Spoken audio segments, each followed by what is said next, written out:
11월 20일 월요일, 우리의 죄를 덮으시는 하나님. 1950년대 한 싱글맘이 가족을 돌보기 위해 일을 찾다가 타자수가 되었습니다. 문제는 그가 타이핑을 잘하지 못했고 실수가 많았다는 것입니다. 그녀는 자신의 오타를 감출 방법을 찾다가 마침내 액상종이라 불리는 오타에 덧칠하는 흰색 교정액을 개발하게 되었습니다. 그 액체가 마르고 나면 마치 오타가 없었던 것처럼 그 후에 다시 타이핑을 할 수 있습니다. 예수님은 우리에게 우리의 죄를 다루는 더 강력하고 중요한 방법을 무한히 제공하십니다.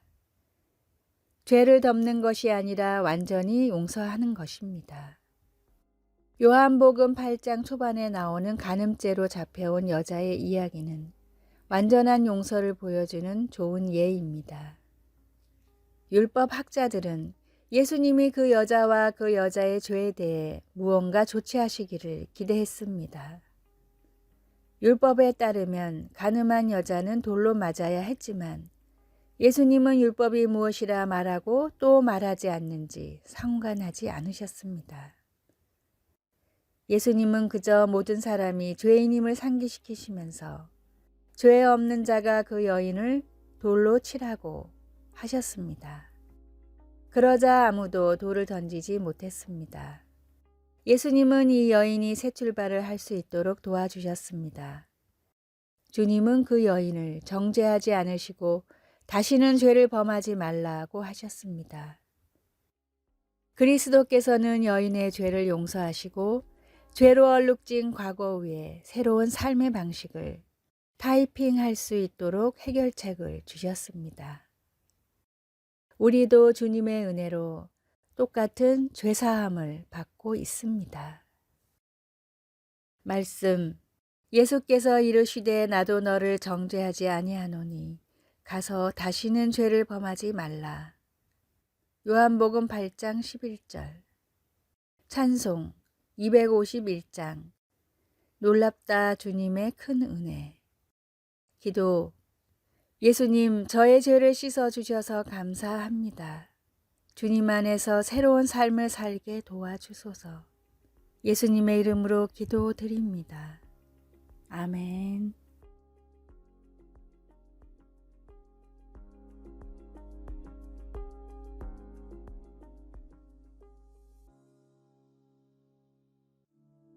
(11월 21일) 화요일.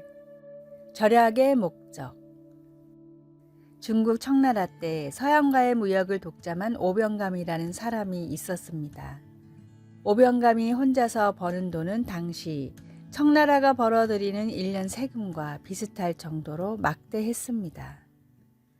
미국의 사업가 존 머레이 포브스는 오병감 밑에서 8년간 성실하게 일을 해 능력을 인정받아 양자로 들어갔습니다.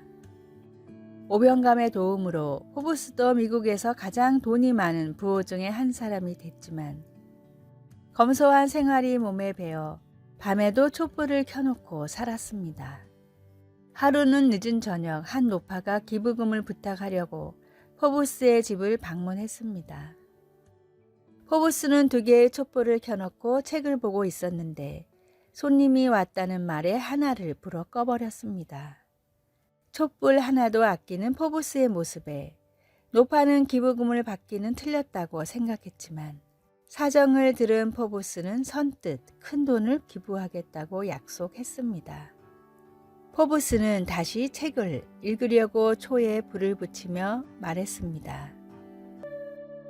책을 볼 때는 2개의 촛불이 필요하지만 대화를 할 때는 1개의 촛불만 있어도 충분합니다. 이렇게 아껴왔기 때문에 필요한 일에 큰 돈을 기부할 수 있는 겁니다. 절약보다 더 중요한 것은 절약한 돈, 절약한 시간, 절약한 에너지로 무엇을 하는가입니다. 하나님을 위해 하나님을 위한 사역과 선한 목적을 위해 시간과 물질을 아끼며 바르게 사용하십시오. 오늘의 말씀. 너희 소유를 팔아 구제하여 낡아지지 아니하는 주머니를 만들라. 곧 하늘에 둔 바 다함이 없는 보물이니 거기는 도적도 가까이 하는 일이 없고 좀도 먹는 일이 없느니라. 누가복음 12장 33절. 오늘의 찬송 546장. 주님 약속하신 말씀 위에서. 오늘의 만나. 주님을 위해 아끼고 절약한 물질을 주님을 위해 나누어 쓰게 하소서. 어려운 이웃을 돕는 일에 시간과 물질과 마음을 아끼지 맙시다.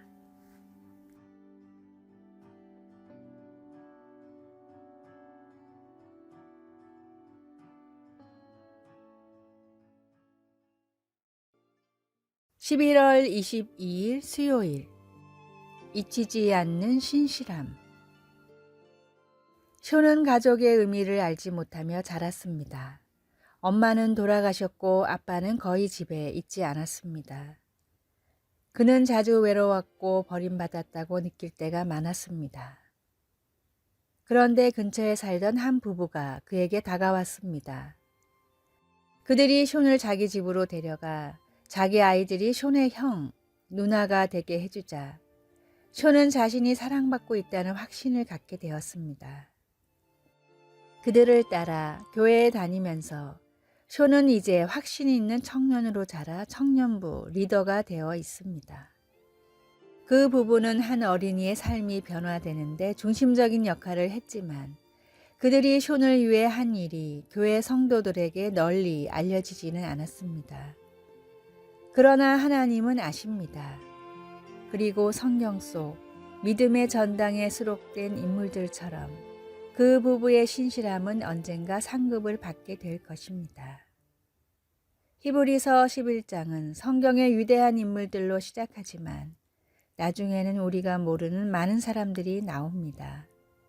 그러나 그들은 다 믿음으로 말미암아 증거를 받은 사람들입니다.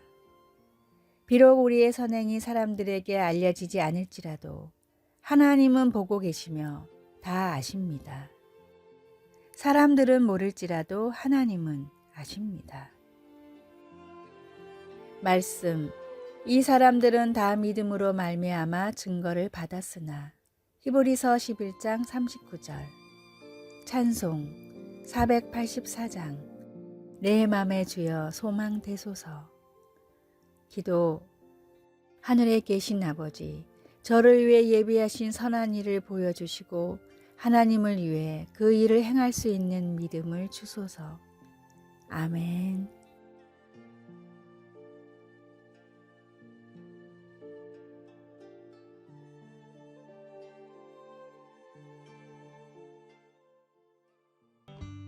(11월 23일) 목요일. 진정한 사랑의 단계. 사랑을 하찮고 진부하게 여기는 세상 사람들에게 진정한 사랑의 의미를 알려주고 싶어 하던 한 크리스찬이 말한 진정한 사랑에 이르는 4단계입니다. 첫 번째 단계, 자신을 위해 자신을 사랑하는 단계입니다. 자신만을 생각하는 대다수 현대인들의 일반적인 사랑의 모습입니다. 두 번째 단계, 자신을 위해 다른 사람을 사랑하는 단계입니다.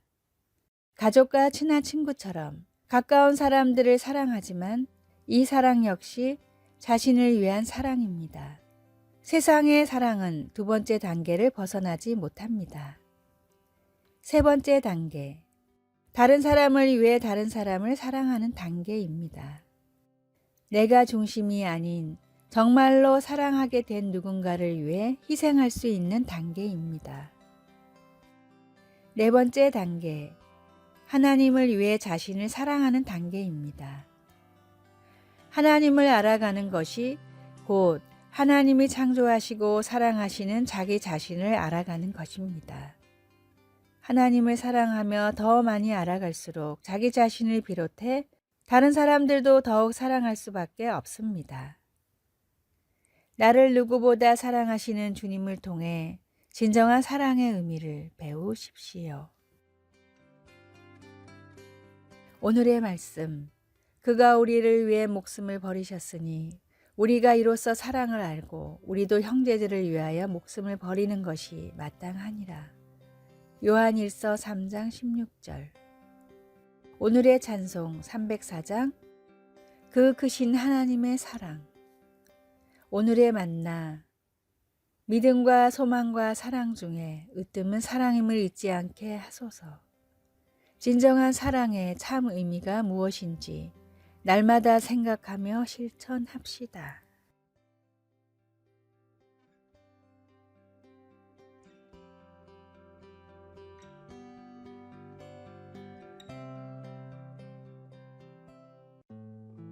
(11월 24일) 금요일. 빨간 드레스 기획전. 영국 예술가 커스티 맥클레드가 창안한 빨간 드레스 기획전은 전 세계의 박물관과 갤러리를 순회하면서 전시되었습니다. 84장의 붉은 실크 천이 13년간 전 세계를 누비면서 300명 이상의 여성과 소수의 남성이 그 위에 술을 놓았습니다. 그 후 하나의 드레스로 완성된 그 천들은 술을 놓은 모든 예술가들의 이야기를 담아냈습니다. 그들은 대부분 소외되고 가난한 사람들이었습니다. 이 빨간 드레스처럼 아론과 그의 후손들이 입었던 의복도 재주 있는 사람들이 만든 옷입니다. 하나님께서 제사장들의 의복 제작을 위해 주신 지침 사항에는 제사장의 어깨에 메어 놓을 호마노에 각 지파의 이름을 새기고 여호와 앞에서 기념이 되게 하라는 것을 포함하여 이스라엘에 전해오는 역사 이야기가 세세하게 담겨 있었습니다. 튜닉, 수놓은 띠, 그리고 관은 제사장들이 하나님을 섬기고 예배 시 사람들을 인도할 때 그들을 영화롭고 아름답게 해 주었습니다. 예수님 안에서 새 언약을 믿는 우리는 모두 다 하나님을 섬기고 예배를 통해 서로를 이끌어주는 믿음의 제사장들입니다. 예수님은 우리의 대제사장이십니다. 우리는 제사장이 입었던 특별한 의복을 입지는 않지만 예수님의 도우심으로 우리는 긍휼과 자비와 겸손과 온유와 오래 참음을 옷 입습니다. 말씀. 내 형 아론을 위하여 거룩한 옷을 지어 영화롭고 아름답게 할지니.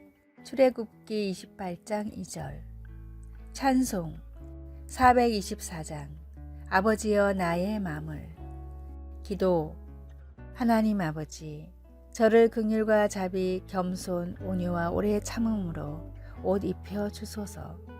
예수님의 이름으로 기도드립니다. 아멘.